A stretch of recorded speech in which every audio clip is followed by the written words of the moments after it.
Hey guys, Happy New Year. Today is January 2nd, 2019. Let's get my head in this shot.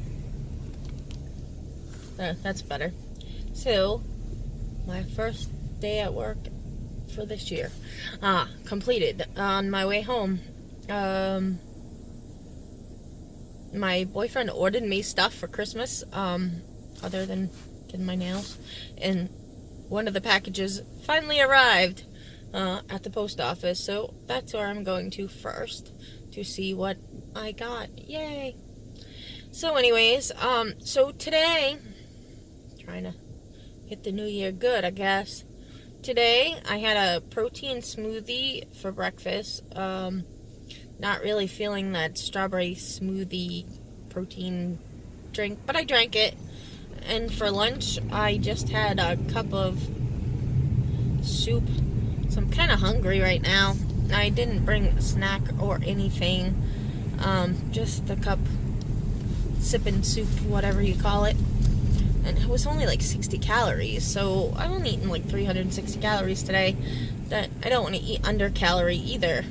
I originally meant to make a protein shake this morning, which does keep me full. I use my, I'm sure you've seen videos before, but I use my Optimum Nutrition Extreme Milk Chocolate and a serving of peanut butter, or PB2. The regular peanut butter keeps me full longer. And then skim milk. I was using Fairlife, but it just got to be expensive. So, yeah. And nice, and I blend it up, and I love the taste of it. Kind of tastes like a peanut butter cup to me, and it's kind of like a snack slash protein breakfast drink. So I when I drink protein shakes, I tend to drink that. I meant to make it this morning, but this morning was rough. We're all returning back to work slash school, and nobody wanted to get up this morning. And so this morning was rough, especially on my 12-year-old daughter. No, it's back to school. Wah. Not really wah, but, you know, that kind of thing. So I thought I'd do a Happy New Year's 2019 video on my drive home work, because that's when I have the most time to myself, and it's a 45-minute commute home, so I'm alone on my way to work, and I'm alone on my way home. So tomorrow, I'm working from opposite location than where I work. It's kind of like working from home, but I'm not going to be home. Tomorrow, my daughter is having neuropsych testing. She is in the 6th grade, and in the school she goes to, K through 6 is in the same school. So she will be transitioning to middle school next year. So it was kind of important. We lived in another town for preschool till 4th grade. We moved mid-4th grade. She struggled the first year in this new school because it was new and it was half a year. But she has grown so much in her reading. It's gone up. She's now at, when I had her IEP meeting, which is Individual Education Plan, if you don't know that, or they don't have that where you are. No, it was just a regular parent-teacher conference that we had, actually. We did have the IEP at the beginning of this school year. And her principal called me afterwards and told me he wanted to move Alexis from one group to another. My daughter's name is Alexis. Wanted to move her from one reading group to another because he felt she was stagnant in the group she was in, and he moved her to a different group in a week or so ago, I think. I don't even remember. It was while I was on my vacation from work. So I think it was December 13th.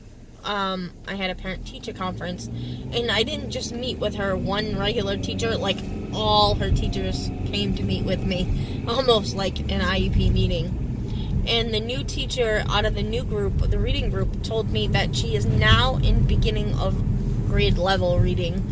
Granted, she's in the going towards the end portion of 6th grade, but that she's now reading at a 6th grade level, that's fantastic. Because when we left the town we lived in before, she was struggling still with a 2nd grade level in the 4th grade. So now she's, not exactly where she's supposed to be, but a heck of a lot closer. So now with that, she'll be changing schools for 7th grade, and we just all want to make sure that everything's going to be smooth for her, that she's going to get the attention that she needs. Also, my daughter was diagnosed with spastic diplegic cerebral palsy, and she was also diagnosed with periventricular leukomalacia. I'm sure you've heard cerebral palsy before. Her version, it has something to do with the growth of the joints. Fortunately, everything turned out. She doesn't have any misaligned joints or anything like that. She's good. The PVL, periventricular leukomalacia, is dead brain tissue that would have happened at birth. Due to these things, she didn't walk or talk until she was 22 months old. Sometimes I just say it was stubbornness that kept her from walking and talking because, she's doing it all. And anyways, so her pediatrician wants her to have a follow-up with the specialist that she was seeing, that we haven't seen since she was 6 or 7 years old, because they all basically told me that she didn't need to go. When she was a baby, we were in Boston like 3 times a week, going to different specialists. But the follow-up is with the metabolism genetics specialist. My daughter has a micro deletion of 15 point. Oh, I can't even remember the numbers. But it's in one of her chromosomes, and it's a micro deletion. And back when she was first diagnosed with it, they really didn't know what it was, and now they seem to know more about it. And I was reading about it, and it said that sometimes people with this micro deletion have learning disabilities, have low muscle tone. She has developmental delays. She obviously had those. They can be on the autism spectrum. She's never been diagnosed with that, but when I had some questions asked for her neuropsych testing, I met with the person, the tester, prior to her appointment, which is tomorrow, and she asked me if I ever thought that my daughter might be on the autism spectrum, and I'm like, I never really thought of it, but some of the things kind of make sense. Doesn't mean she has it, but if she does, she could potentially get help that she needs. And a lot of people don't like when their children have labels, but I work in the health industry, and I know that labels help you get the resources and the supports that you need. So I'm okay with a label. It doesn't bother me. But anyways, so that's what's going on in this new year. She does the neuropsych tomorrow, and she's got the follow-up on the 8th in Boston. So, already starting the year off with some things. And I'm trying to get my eating under control. I haven't gained anything. Well, I think I said I was up a pound, but back down to the 245. I haven't really gained anything, and I don't think I went hog wild with food, but I really need to start losing again, maintaining. I don't know if maybe my body likes this weight. I say this because for a long time in my life, I weighed about 245, 250, maybe between 235 and 250 for a long time in my life. And then I got onto the Depo-Provera birth control, and I shot up like 90 pounds in like 6 months. And then I was never able to lose that weight, not while I was on the birth control. And even when I got off of it, I was going to the gym. I went to the gym 6 days a week. 3 days I swam, and 3 days I did strength training.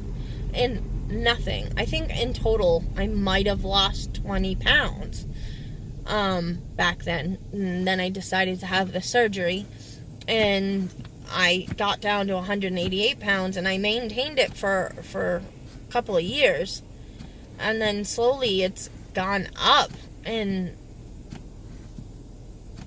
then I hit the 260, but I hit 260 while I was on prednisone. And basically when I got off the prednisone, I started working out and everything, and I lost 15 pounds, so 245, and I've been at 245, I want to say since July, maybe August, I'm not sure, as I hurt my back, and I wasn't able to go to the fit club anymore, so, I don't know. And my son moved out, so his income into the house is now out, so, I have to adjust my budget, and I don't really have the money for the gym I was going to. It's on a medical freeze right now anyways, but I think I'm going to have to just cancel the membership altogether. It's $100 a month for me and my daughter. Just for myself, it's like $55.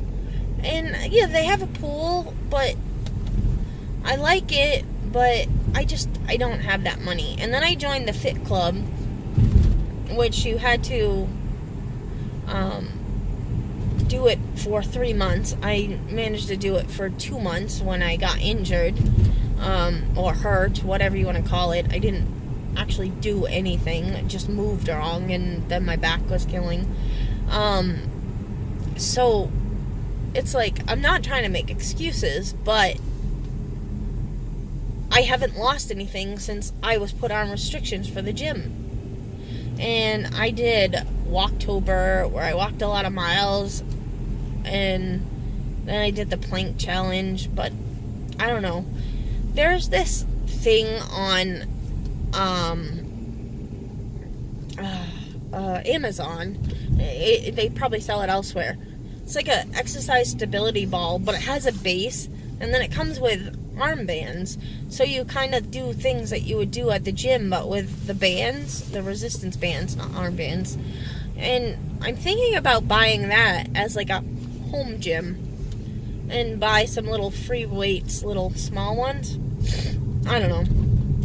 I'm also, like I said, I want to start doing the Pop Sugar YouTube videos. My daughter now has a TV in her room. My son is no longer sleeping in my house on the couch, which is where he was, so the living room was basically his room. So now I can actually play YouTube on my TV in my living room and maybe do some workouts. I had decided to wait till after the first of the year to do this. I'm kind of still waiting because I'm going to pain management. I had the one injection at the end of the year, last year, and I go back again on the 7th of January, and then after that, if that injection works, I'm supposed to have the radio frequency ablation, where basically they're burning the nerves in my back, so that I won't have this pain anymore. But I'm kind of a little nervous about that. I feel like that injection worked for the 6 hours that they told me it was going to work for. But now I'm having more pain around my hip area. So I don't know if it's better or worse. Like, ugh. So obviously I'm going to bring that up with the pain management doctor when I see them next. Because after the 2 injections, there's like, whatever, they made me do a diary of how I felt for those 6 hours. And even the next day I felt better. But, except for the injection site. It was like weird. I I'm having a lot of tightness and pain when I'm sitting and I have to get up. I have to crawl up the cubicle to stand. Or in my car, I have to hold my car door and get myself into a standing position. And that's the worst part of it. Other than that, if I'm moving and I'm walking, I'm okay for a while. And I'm not in a lot of pain. It's the movement of sit to stand that's the worst. And it kind of makes me nervous that these nerves can be killed in my back. But what if something else goes wrong? So I'm really hoping somebody that's had this procedure could tell me what it's like. But so far, I haven't found anybody that's had it. I've had people that had the nerve block that I had, but they had it for a longer period of time, not just the 6-hour span, because mine is diagnostic. It's not really pain management yet.